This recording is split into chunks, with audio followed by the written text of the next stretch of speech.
On the boundless amber savannas of Tanzania's Serengeti National Park, under a storm-lashed midnight sky, a baby elephant entered the world. His mother, drained from months of carrying him through drought-scorched plains, crumpled to the earth mere hours after the birth, her final trumpet fading into the rain.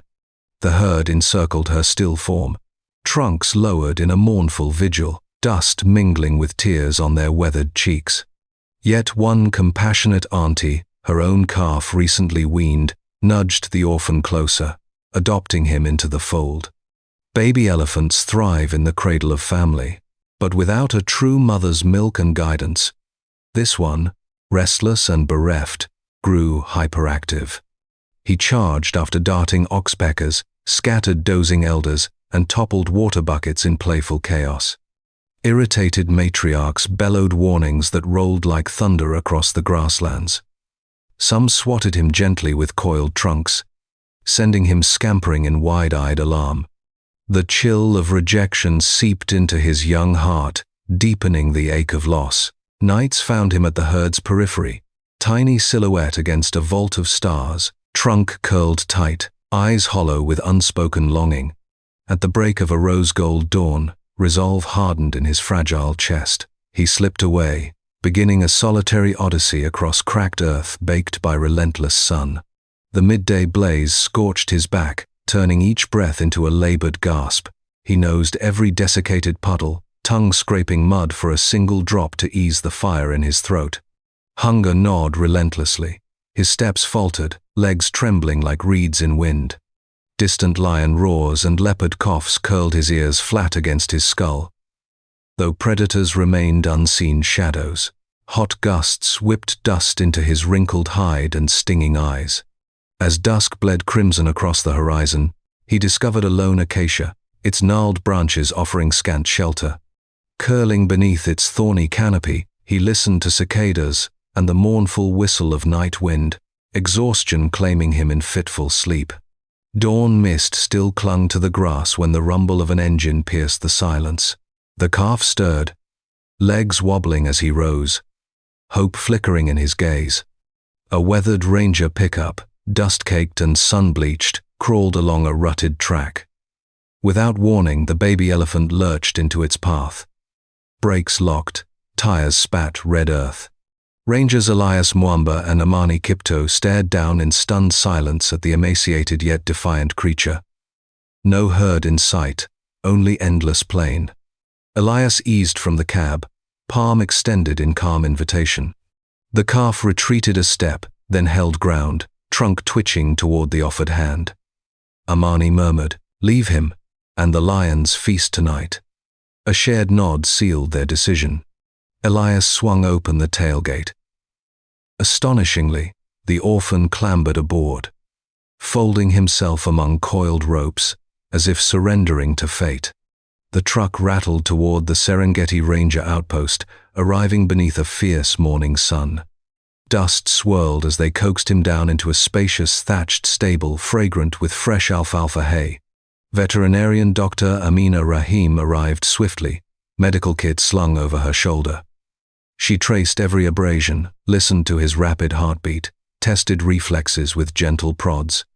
Dehydrated, underweight, no fractures or infection, she declared. Relief washed over Elias and Amani. They clasped hands, grins breaking wide.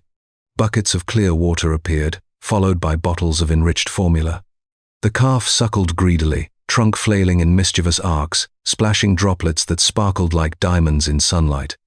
Laughter echoed through the stable as life rekindled in his once dull eyes. Dr. Amina cautioned, "He needs companionship to heal the spirit." Elias proposed the outpost's semi-wild enclosure, home to a nurturing cow and her yearling. Next morning, beneath a sapphire sky, Amani drove the calf to the fenced sanctuary. He descended the ramp slowly, ears flared, surveying swaying grasses and distant wildebeest. Far off, the adoptive cow grazed beside her sturdy offspring beneath a fever tree's dappled shade. She lifted her head, ears fanning in mild curiosity, no aggression in her stance. The resident calf trotted forward, trunk extended in greeting. The orphan froze, then mirrored the gesture, eyes brightening. Moments later they romped in circles, trumpeting tiny joys that danced on the breeze. Elias, Amani, and Dr. Amina watched from the rail, sunrise gilding three grey forms in perfect harmony.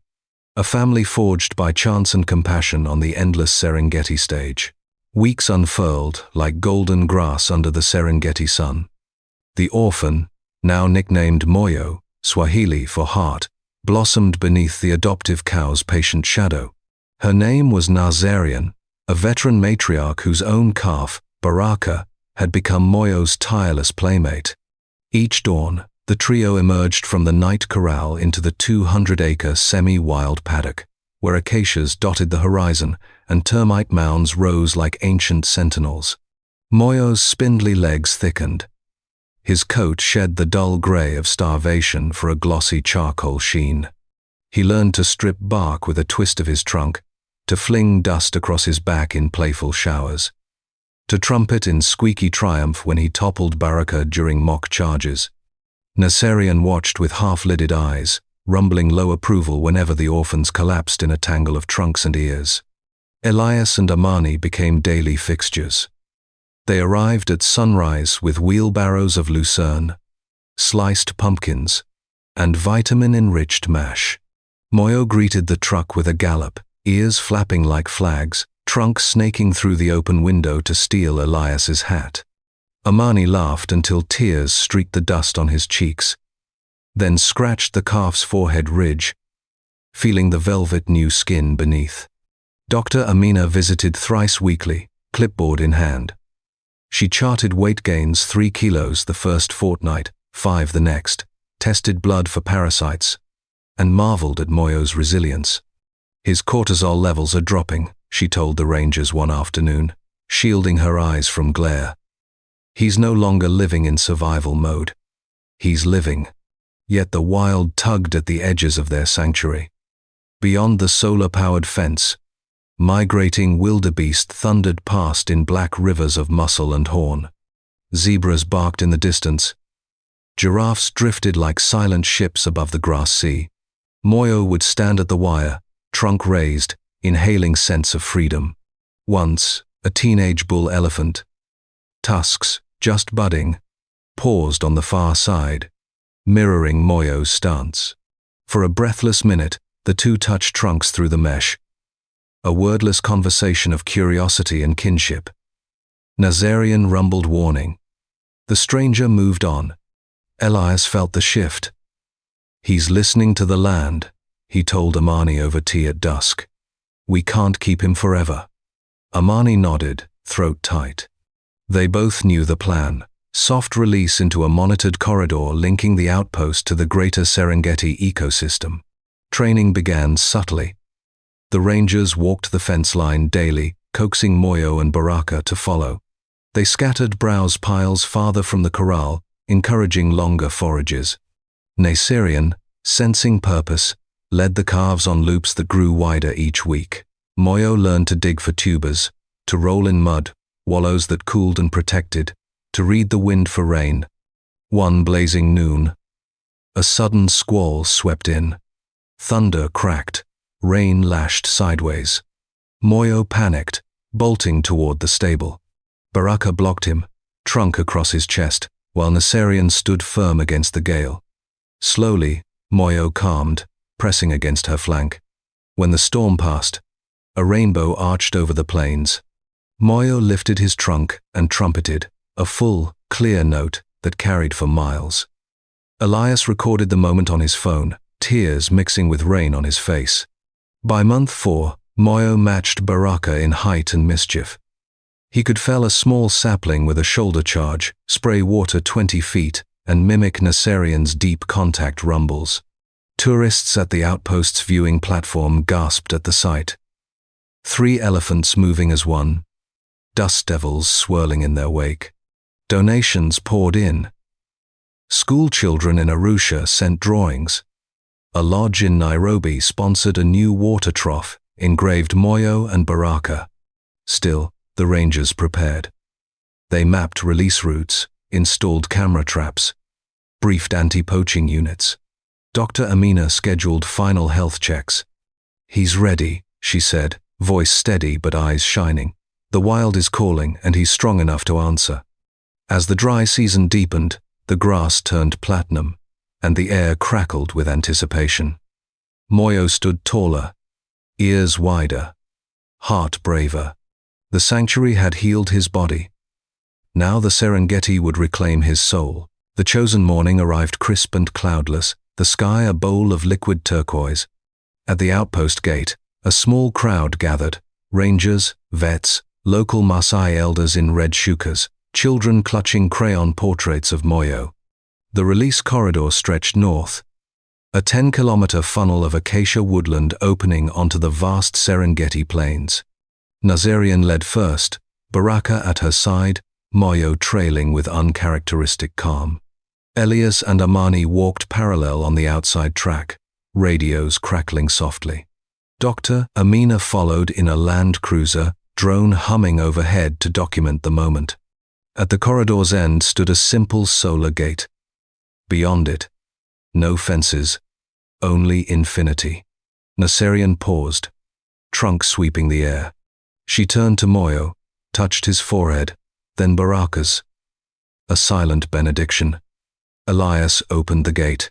For a heartbeat, nothing moved. Then Moyo stepped through. He did not look back. The trio melted into the grass sea, silhouettes shrinking against the horizon. Baraka trumpeted once. Moyo answered with a deeper, resonant call. Nazarian's tail flicked, a final farewell. Dust rose in their wake, catching sunlight like golden smoke. Back at the outpost, silence fell. Amani wiped his eyes with the hem of his shirt. Elias managed a grin. He's home. Weeks later, camera traps delivered gifts. First, Moyo alone at dawn, rolling in a mud wallow, ears flared in pure joy. Then, the trio rejoining a wild herd, Nazarian greeting an old sister, Baraka sparring with another juvenile, Moyo standing tall between them. A month on, drone footage captured Moyo leading a playful charge through a herd of 40, trunk high, dust exploding like applause. The rangers visited monthly, tracking GPS collar pings. Moyo's was bright blue, a gift from school kids. They left salt licks, recorded health via scat samples, celebrated every milestone. One dusk, near the Mara River, they spotted him from afar, now shoulder-high to Nazarian, tusks nubs glinting.